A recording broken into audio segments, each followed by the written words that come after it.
I'm sick of him sabotaging the housing market. I'm sick of him sabotaging fuel prices, driving up the price of fuel. The President of the United States and his administration are working against us. They view this as their fiefdom. And now they're going to punish us. Why?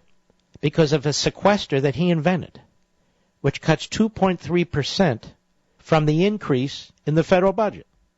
It's a joke.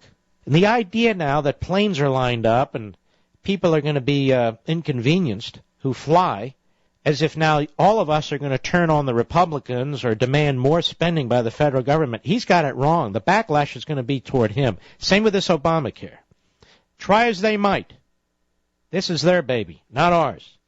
Now, over at National Review Online, they cite Gary Leff of the Mercatus Center at George Mason University, which is a great school. And he points out, of course, the FAA budget goes up year over year in nominal terms, even under the sequester. So the budget went up even under the sequester. And air traffic control is handling 27% fewer departures than prior to 9/11, with a budget that's 41% higher. So they're handling less traffic, and the budget's 41% higher than it was about 10 years ago. And that's aside from actually probably being able to make some cuts without noticeable service effects, even before having to put off capital investment in future air traffic control improvements. In other words, he's saying not only has their budget gone up 41% since 9/11, not only has their workload gone down by 27%, that is fewer departures, 27% less, but there are other ways that they can save money, and the Secretary of Transportation, this jerk, Ray the Hood, and the FAA administrator know it damn well. They know this damn well. So they're purposely screwing up air travel in this country. And this isn't a joke. The idea that the President of the United States and the Secretary of Transportation, the FAA administrator, the numbers don't add up, folks. They have a bloated budget. Nobody knows where the hell all this money's going to. 27% fewer departures. They could have moved money around and they wouldn't.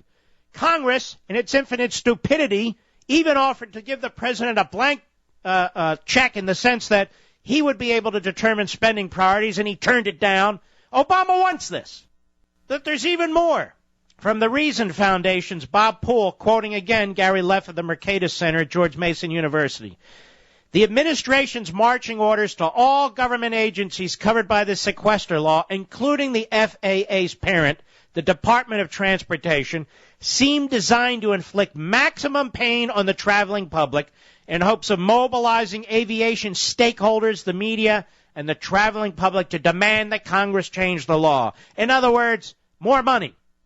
He said, I've tried to figure out how a mandated cut of $600 million, or under 5%, in the FAA's $12.75 billion budget could possibly require all hands furloughs, reducing 47,000 daily personnel by 10%, and the shutdown of 100 low-activity, mostly contract towers, and ending midnight shifts at 60 or more low-activity towers.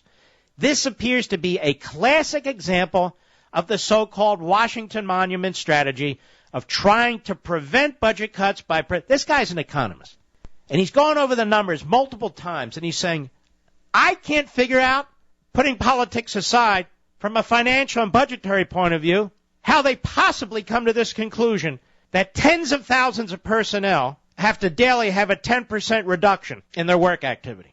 He says, I don't see it. I don't even know how they're doing it. Meanwhile, you'll hear the moron phony news reporters, the pretend reporters, the Praetorian Obama Guard, go on and on about the sequester causing delay. Not the sequester. It's Obama. Obama likes his picture everywhere. Obama's picture should be in every airport. You like your delays? Thank the president. His picture should be on every single gas pump. You like the price of fuel? Thank the president. It should be on every package of hamburger meat, of vegetables, of fruits, whatever. You like the price increases? Thank Obama. His picture should be at every unemployment line. Too bad you don't have a job. Thank Obama. Instead, like the imperial president that he is, day in and day out, it's all positive. He controls the media, the free media. He controls every day the daily reporting. And as I have said for years, These reporters, their entire report is based on how it affects Obama, no matter what it is. They're horror in Boston. The president said this, the president said that. I mean, so what? This entire FAA disaster just shows you how out of control the federal government is. Folks, you want to know why? You want to know why the immigration system is screwed up? It's not because of the law. It's because of the federal government. The federal government's screwed up. You want to know why all you folks who are really being screwed up at the airports now, and some of you flying tomorrow and you don't know what's going to happen. You want to know why? Because the federal government's screwed up. That's why.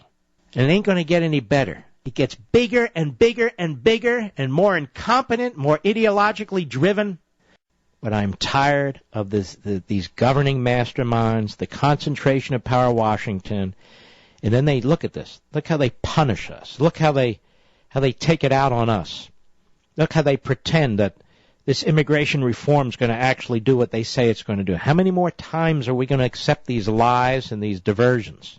The government's too damn big, it's involved in too damn much, and it won't leave us alone. It just won't leave us alone. And in the areas where we expect a federal government to act in a muscular way, securing the border, securing our interior, it's not doing the job enough. And by the way, I don't blame law enforcement. I blame the people they report to. And you know exactly what I mean.